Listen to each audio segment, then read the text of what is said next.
I'm Neat Zahone, and it is Friday, which means it's time for another MTG Top 10. This week's poll gave people the choice between two lists about terrible cards, worst equipment and worst burn spells, and worst burn spells prevailed, and that's what we're going to be talking about in this video. I used a strict definition for a burn spell for this video. People have a tendency to call any red removal spell that does damage a burn spell, but think about the kind of cards that a burn deck runs. Burn spells are more accurately spells that can target players. They can also target creatures in most cases, but they have to have an option that allows them to also damage a player. Otherwise, they aren't quite what I would call burn. They're just removal spells. To make it on this list, cards had to do two different things, or not do two different things, however you look at it. They had to never be good at the competitive level, including being pretty bad in their limited formats, and they also have to see very little play in EDH decks. I use EDH Rec to see just how little the cards on this list are played in EDH, which is a format where lots of terrible cards have a home, since there are so many unique decks out there that can find a home and a niche for all kinds of cards. But most of the cards, I'd say all of the cards on this list, don't really have a home or a niche because they're just that bad. These two parameters together are a pretty good judge of a card's quality, as we can compare a card to its peers by seeing if it saw any play in its own formats of standard or block or limited, and we can look at the bigger picture with EDH. There are tons of EDH burn decks out there, but none of those decks should be running cards on this list, though as we will see, there are a few that are running them anyway for some reason. All the cards on this list, no matter how hard to find they are also basically worth nothing since no one wants them, so we're also going to look at how little they cost. One of the saddest things about this list is how many good names for burn spells were taken up by these useless pieces of cardboard. Now, let's get started with number 10. At number 10, we have the least worst of the cards to appear on this list, and that is Flare. For 3 mana, it does 1 damage to a creature or player, and that's a pretty awful rate when we are all used to seeing cards like Lightning Bolt, or at least maybe Shock. It does draw you a card, but you have to wait until the next turn's upkeep for that. Sure, this can turn into a 2-for-1 if your opponent happens to have a 1 toughness creature lying around, but 3 mana to kill a 1 toughness creature isn't really what you want to be doing. This card sees play in 69 decks on EDH Rec, and that number is heavily inflated because of one deck, Zada Hedron Grinder. In that deck, the card isn't even really used as a burn spell, it's used as a way to draw a ton of cards, since Zada copies the spell and targets all of your creatures with it, and that includes draw a card at the beginning of the next turn's upkeep. So that number of 69 is also, it's not actually a real number for how it's being played as a burn spell. At number 9, we have Flaming Gambit. There are lots of X burn spells out there, and this is the worst of them. Sure, it is instant speed, something you can't say about cards like Blaze, but the text box is just so bad. You don't really get to decide what you do damage to. Your opponent does. If they just have a dinky 1/1 in play and you want to burn your opponent to death, they can just do all the damage to the creature. You also can't just target a creature with it if that's what you want to do. You have to target your opponent with it. Having flashback doesn't really help it much either. This thing is just bad. There are literally a dozen, probably more, better X burn spells out there that you should be playing. At number 8, we have Hanabi Blast. This one is a bit interesting because it was actually a kind of controversial card in Kamigawa Limited. Some thought it was good because it was a repeatable shock, even if it did cost 3 times as much. Problem was, you had no control over what you were discarding when it returned to your hand. Sometimes it would be a land and that would feel pretty good, but it could also be the 4-drop you wanted to play on the next turn, or the blast itself.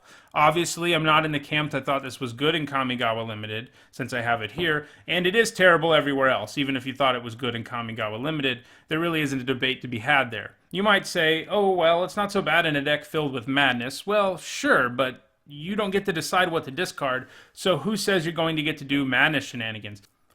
Same goes for trying to discard cards that you want to reanimate from your graveyard. You just don't have enough control, meaning Hanabi Blast is not the kind of card you want to help you enable discard strategies.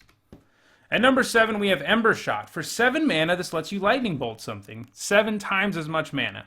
And that's an awful rate. I don't care if it is a cantrip. 7 mana to kill an X3 is terrible, and that's the best thing this can do. You might get yourself a 2-for-1, but the massive tempo loss sort of counteracts that. For some reason, people are playing this in 16 decks in EDH Rec. Those people should have their burn credentials taken away from them. At number 6, we have Liquid Fire, which is kind of a weird card. 6 mana to do 5 damage is pretty terrible, but since it says divided in the text box, it must be good, right? That's true of most burn spells with divided in the text box. They're at least really good in limited, because you can get like 3-for-1s and 4-for-1s. And yeah, that's true, but that's only true when you can divide among creatures. Instead, this lets you do a total of 5 damage divided between one creature and that creature's controller.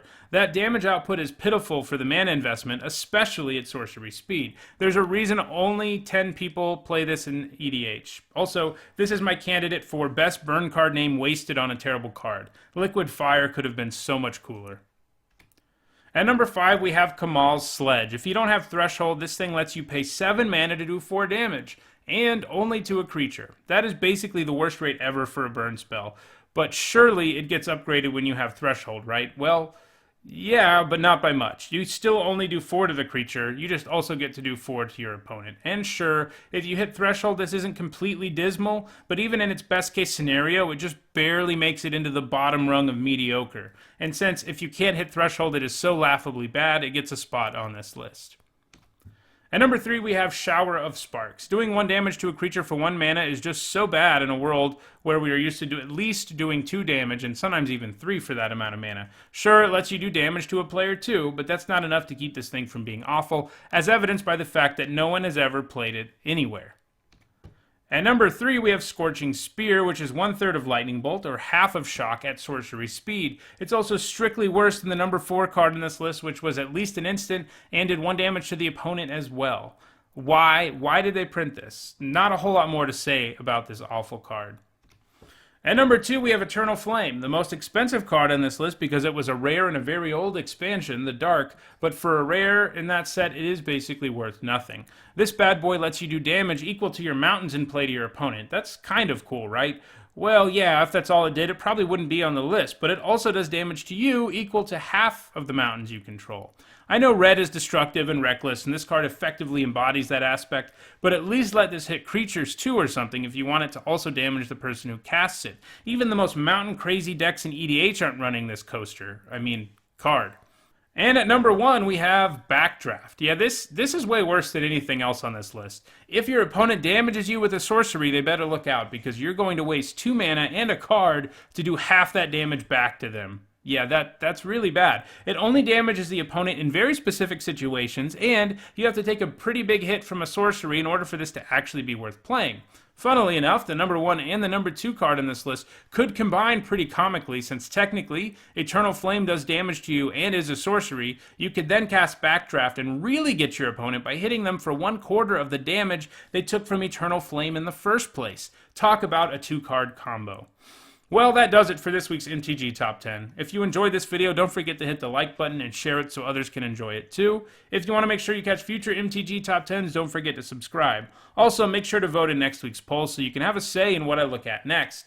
If you want to help me continue to improve the channel, you can contribute on Patreon. You can find a link in the description below. Thanks for watching.